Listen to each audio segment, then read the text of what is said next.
the prosecution is doing a good job, and a lot of what they did that was good was prior to most of the testimony taking place. Some of the pre-trial rulings about anonymity of witnesses and how deep the defense can dive into the Epstein connection.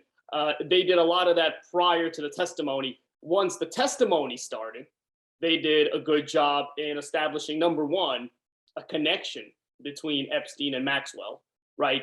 That's what they did when they put the pilot on the stand, when they put the housekeeper on the stand, right? Folks that could get up there and tell the jury, well, in the day-to-day lives of these people, Maxwell was intimately involved in all of the daily affairs, right? And the defense is going to have to somehow get away from that. And I feel like that's going to be a lot of what the defense strategy is.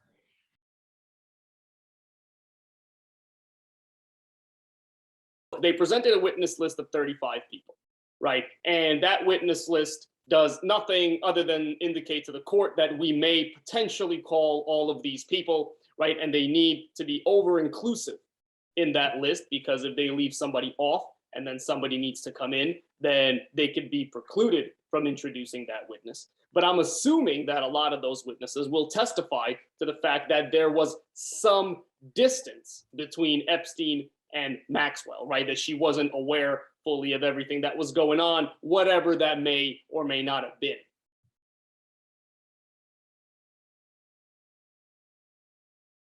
I presume the witnesses will be twofold, right? The witnesses will include folks that created distance between Epstein and Maxwell, and the witnesses will include expert witnesses to challenge the memory testimony of the victims.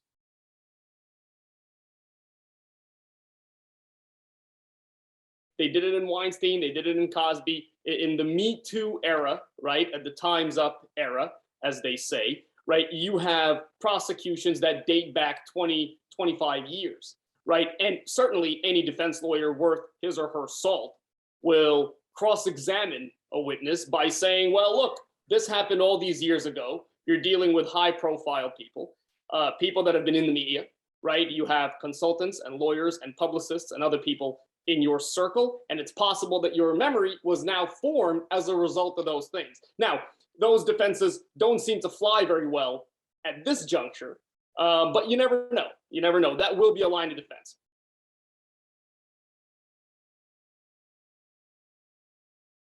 Federal acquittals are extremely rare, right? Particularly in the Southern District of New York, they're extremely rare because the federal prosecutors in that district prepare cases very well. They investigate cases very well prior to indicting.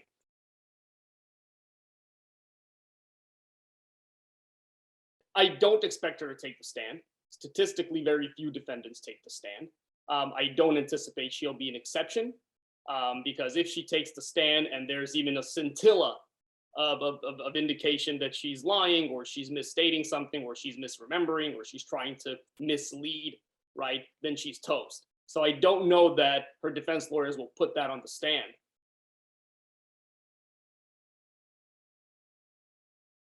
There's no doubt, right, at least in the minds of the jurors, that Epstein was seemingly the more active wrongdoer, right?